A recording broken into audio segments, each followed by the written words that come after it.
Heinous acts of political violence are becoming all too frequent in the United States, especially in recent years. In 2011, then Congresswoman Gabby Giffords was shot while meeting with constituents in Arizona. Then 6 years later, in Alexandria, Virginia, a gunman opened fire on congressional Republicans practicing for a baseball game, wounding Congressman Steve Scalise and several others. In 2020, Michigan Governor Gretchen Whitmer was the target of a kidnapping plot over her COVID policies. 9 people ultimately were convicted in the case. The world also watched as a violent insurrection broke out on Capitol Hill on January 6th, which led to several deaths. The following year, a man armed with a hammer attacked the husband of former House Speaker Nancy Pelosi inside their California home. And in July of last year, President Trump was shot on live TV during his rally in Butler, Pennsylvania. He was targeted again months later at his Florida golf club. Then earlier this year, the home of Pennsylvania Governor Josh Shapiro was set on fire as he and his family slept inside. This past May, 2 Israeli embassy staffers were killed outside of an American Jewish Committee event here in the nation's capital. And in June, Minnesota House Speaker Emerita Melissa Hortman and her husband were murdered in their home in what the FBI called a horrific act of targeted violence. Another Democratic state lawmaker and his spouse were also shot that night, but survived. And that brings us to today, the killing of conservative political activist and 31-year-old father of 2, Charlie Kirk. With us now to discuss political violence is CNN political commentator and the host of Smerconish, Michael Smerconish. Michael, always great to see you. Last night you posted, quote, "I hope this unspeakable tragedy would lower the nation's temperature. Watching television and perusing the internet, I was naive. Rest in peace." Talk to us about what you're seeing and what you're hearing. First of all, I grieve for Charlie Kirk's family.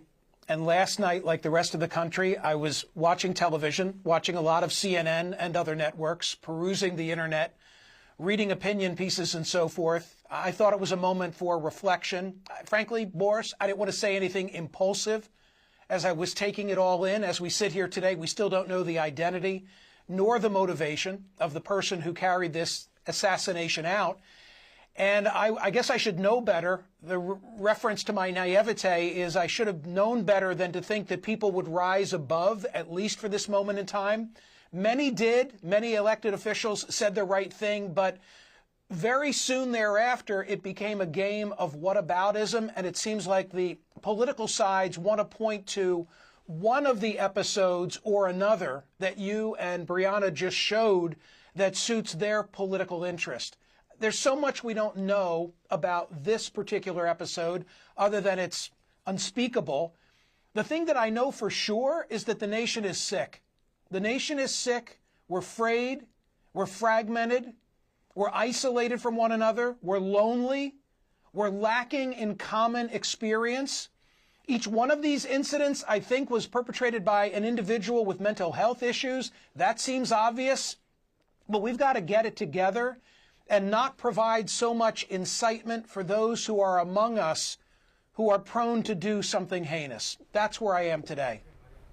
Yeah, I think that is so well put, Michael. And I also wonder what you think this generation is dealing with. You know, I think about my generation, and for me it was being in college and seeing Columbine. And it was sort of that school shooting as being a young adult, seeing all of those school shootings. This is a generation that is seeing all of this political violence, right? I mean, these were young people at this event. They were in college. And I wonder what you think, especially considering this graphic video was everywhere yesterday. So many people would have seen this. It was hard to avoid. And I wonder what you think that does to a generation of young people. So my wife and I have raised 4. They're not so young anymore. 3 who are in their 20s and a daughter who's in her early 30s, made us grandparents. But the climate of political polarization is the only thing they've ever known. Okay, I'm of an age that I remember Ronald Reagan and Tip O'Neill having stark policy and political differences, and yet being able to have a cocktail together A great story about how Reagan hosted Tip O'Neill for his 69th birthday at the White House and said, Tip, if I didn't have a ticket to heaven and you didn't have one too, I'd throw mine away and go to hell with you. And then they shared a big laugh.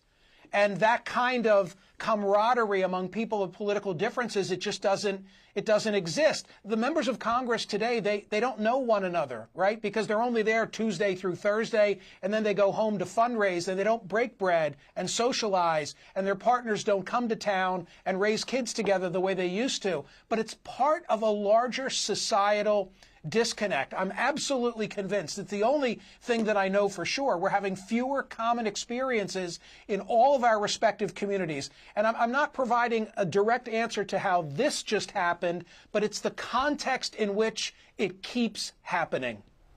It's also the context in which you see some of the remarks that we've seen, especially online, people that lack empathy for the fact that this was a relatively young man, a young father that was killed essentially for espousing his views. No matter how you feel about his views, he wasn't actually committing violence himself, and yet he was murdered. It strikes me also, Michael, that we're having this conversation on the 24th anniversary of the attacks of September 11th. You talk about common experiences.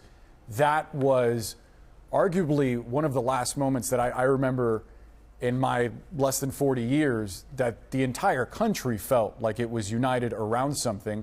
I do want to point out, you played a key role in the creation of the official Pennsylvania memorial to the victims of 9/11.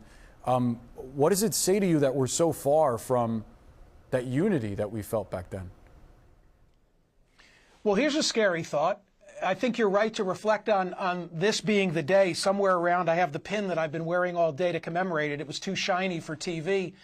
I had a caller today on my radio program who referenced September 11 as a unifying moment, and I said, God forbid it should happen again. I don't know that it would be the unifier that it has been in the past, because there have been so many. It used to be that our differences, what do they say, Boris? They ended at the shoreline. I'm not so sure that would be the case any longer, and I don't want to find out.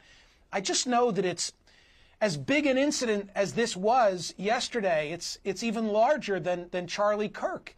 And I'm very, very concerned. And one of the areas that I have of fear is I worry about good and decent people who are out there and willing to serve, and in this climate will decide that it's not worth it and that it's too dangerous, and they'll surrender the playing surface to the fringes, and that the vacuum of positions of people in leadership will be filled by extremists. That worries me a great deal as well. Yeah, that is a real temptation. That is going to be a real temptation that some people deal with for sure.